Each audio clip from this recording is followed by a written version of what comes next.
تاریخ میں نہیں ملتا، مگر ہمیں پاکستان کو قائم رکھنے کے لیے ابھی اور قربانی کرنا ہوگی۔ مسلمان مصیبت میں بغایا نہیں کرتا۔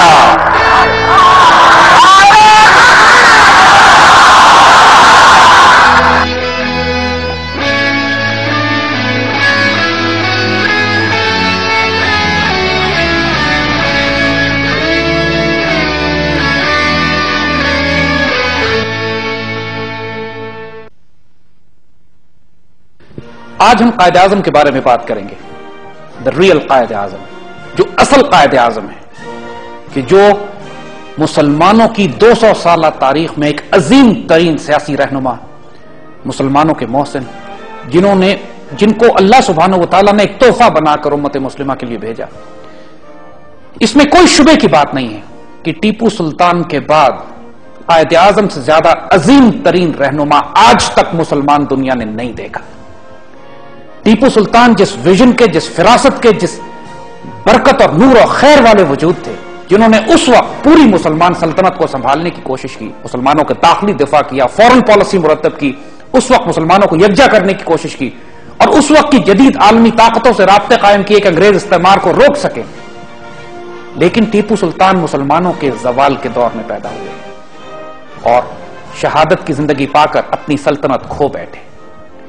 لیکن جو کردار، جو جرت، جو دلیری، جو ویژن مسلمانوں میں جو ریئر تھا اس دور میں، کہ جب مسلمان اپنے زوال کے دور سے گزر رہے تھے، پوری مسلمان دنیا میں ٹیپو سلطان جیسا شہ سوار ہمیں نظر نہیں آتا۔ ان کا ٹکراؤ بھی انگریزوں سے ہوا، اور 1799 میں ٹیپو سلطان کے انتقال کے بعد پوری امت مسلمہ میں کوئی مسلمان قیادت، سیاسی قیادت ایسی پیدا نہیں ہوئی جو مسلمانوں کو یکجا کر کے ری آرگنائز کر سکے، اور وہ زوال جو ٹیپو سلطان کی شہادت کے بعد مکمل طور پر سیل ہو گیا تھا، مسلمانوں کی تقدیر لکھ دی گئی تھی کہ اب انہوں نے طویل عرصے تک انگریزوں کا غلام بن کر رہنا ہے، اس غلامی سے نکالنے کے لیے جس پائے کا وجود چاہیے تھا، جو کردار، جو جرت، جو دلیری، جو شجاعت، جو فراست، جو نگاہ بلند، جو سخن دل نواز، جو جاں پرسوز چاہیے تھا، اللہ نے اس وجود کو جو ہمارے درمیان بھیجا، ان کو قائد اعظم محمد علی جناح کہتے ہیں۔ ہمارے تعلیمی نظام سے، ہماری ثقافت سے، ہماری تہذیب سے، ہمارے معاشرے سے بالکل غائب کر دیا گیا۔ اسی طرح قائد اعظم محمد علی جناح رحمۃ اللہ علیہ کے اصل وجود کو بھی چھپا دیا گیا۔ مقصد یہ تھا کہ اس قوم سے علامہ اقبال کی آئیڈیالوجی لے لی جائے، اور اس آئیڈیالوجی کو امپلیمنٹ کرنے کے لیے جو شاہین اللہ نے بھیجا قائد اعظم محمد علی جناح، اس کو اتنا کنفیوز کر دیا جائے کہ آنے والی نسلوں کو معلوم ہی نہ ہو کہ قائد اعظم چاہتے کیا تھے۔ اس پاکستان کو بنانے والے اللہ تعالیٰ نے جس کو وسیلہ استعمال کیا، جو نگاہ بلند، جو فراست، جو ویژن، جو وزڈم علامہ اقبال نے دیا، اس کو امپلیمنٹ کرنے والا مجاہد قائد اعظم، ان کے بارے میں نعوذ باللہ ایسی ایسی خرافات اور جھوٹ پھیلائے جاتے ہیں کہ آج 63 سال گزرنے کے بعد بھی ہماری نسلیں یہ پوچھتی ہیں کہ قائد اعظم کیا مسلمان بھی تھے کہ نہیں؟ قائد اعظم سیکولر تھے یا اسلام پر یقین رکھتے تھے؟ قائد اعظم ریاست اور مذہب کو الگ الگ کرنا چاہتے تھے یا ایک اسلامی ریاست قائم کرنا چاہتے تھے؟ قائد اعظم ایک باکردار مسلمان تھے یا نعوذ باللہ ایک بدکار، کرپٹ اور انکمپٹنٹ آدمی تھے؟ آج بھی پاکستان کے میڈیا میں آپ کو لوگ یہ روز نظر آتے ہیں، ایسے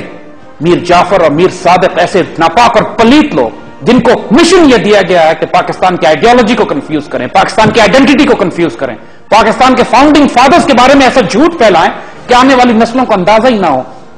کہ ہمارے بڑے، جنہوں نے پاکستان بنایا تھا، انہوں نے کس لیے بنایا تھا، ان کا کردار کیا تھا۔ آج تک کسی کو قائد اعظم کا اصل چہرہ دکھایا ہی نہیں جاتا، کنفیوژن پھیلا دی جاتی۔ آج ہم اس تمام جھوٹ، اس فراڈ، اس فساد کا پردہ چاک کریں گے انشاءاللہ جو قائد اعظم کے حوالے سے بولا جاتا ہے۔ آج ہم آپ کو اصل قائد اعظم دکھائیں گے، دا ریئل قائد اعظم، جو واقعی مسلمانوں کے قائد اعظم تھے، the great leader of the Muslim world. اور ہم پھر یہ بات ریپیٹ کرتے ہیں کہ قائد اعظم ٹیپو سلطان کے بعد سے لے کر قائد اعظم وہ واحد وجود تھے، اور آج تک پوری مسلم دنیا میں اس پائے کا کوئی لیڈر پیدا ہی نہیں ہو سکا۔ بلکہ مسلم دنیا سے بڑھ کر ہم بات کریں گے کہ اپنے وقت میں تو اس وقت پوری دنیا میں قائد اعظم کے پائے کا کوئی لیڈر موجود نہیں تھا۔ قائد اعظم کو سمجھنے کے لیے آپ کو سب سے پہلے وہ تعلق سمجھنا پڑے گا کہ جو قائد اعظم اور علامہ اقبال کے درمیان تھا۔ کیونکہ قائد اعظم کو بنانے والے، ان کو تیار کرنے والے، ان کو تراشنے والے، ان کو چمکانے والے، ان میں وہ نور اور وہ تڑپ اور وہ عشق اور وہ جنون بھرنے والے علامہ اقبال تھے۔ یہ ممکن نہیں ہے کہ آپ قائد اعظم اور علامہ اقبال کو الگ الگ کر سکیں، جس طرح جسونت سنگھ نے کوشش کی ہے بھی اپنی کتاب میں یہ ثابت کرنے کے لیے کہ قائد اعظم تو بہت اعلیٰ لیڈر تھے مگر سیکولر تھے، ان کا علامہ اقبال سے کوئی تعلق نہیں تھا، آئیڈیالوجی تو میٹر ہی نہیں کرتی تھی، اور قائد اعظم ایک سیکولر ریاست بنانا چاہتے تھے۔ یہ ساری خرافات ہم ہندو زائنسٹ سے توقع کر سکتے ہیں، اور ہمارے ملک میں بھی آپ دیکھیں کہ جس طرح اس کو اور اس کی کتاب کو پذیرائی دینے کی کوشش کی گئی تاکہ مزید اس جھوٹ کو تقویت دی جائے کہ قائد اعظم ایک سیکولر، اور سیکولر کی ایک ڈیفینیشن ایتھیسٹ بھی ہوتی ہے، ملحد لا دین۔ نہ تو قائد اعظم ذاتی طور پہ ملحد لا دین تھے نعوذ باللہ، اور نہ ہی وہ سیکولرزم کے اس تصور پہ یقین رکھتے تھے کہ مذہب اور سیاست الگ الگ ہونی چاہیے۔ وہ ایک خالصتاً ایک اسلامک شریعت کی جس کی بنیاد ہو، قرآن و سنت پر جس کی بنیاد ہو، وہ ریاست قائم کرنا چاہتے تھے پاکستان میں، اور صرف پاکستان کو ایک نیشنل اینٹی کے طور پر نہیں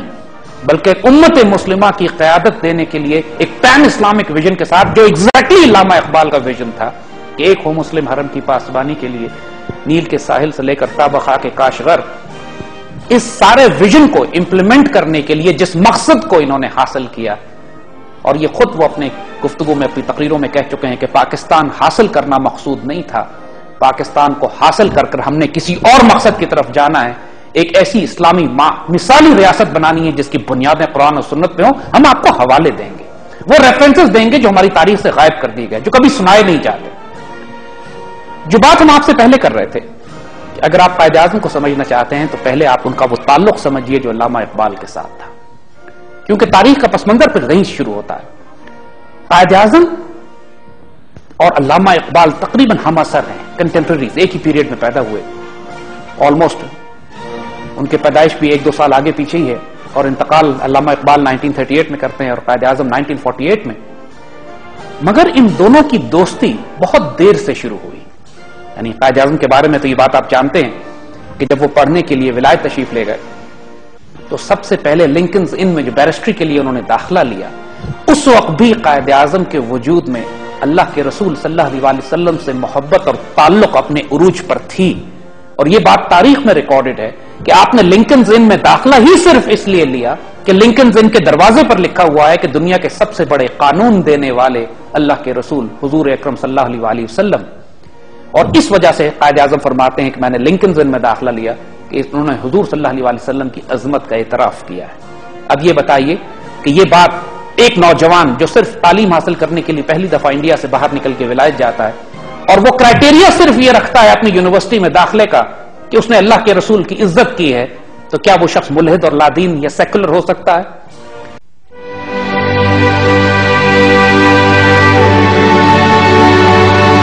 قائد اعظم کی اس زندگی کو اگر آپ اس وقت دیکھیے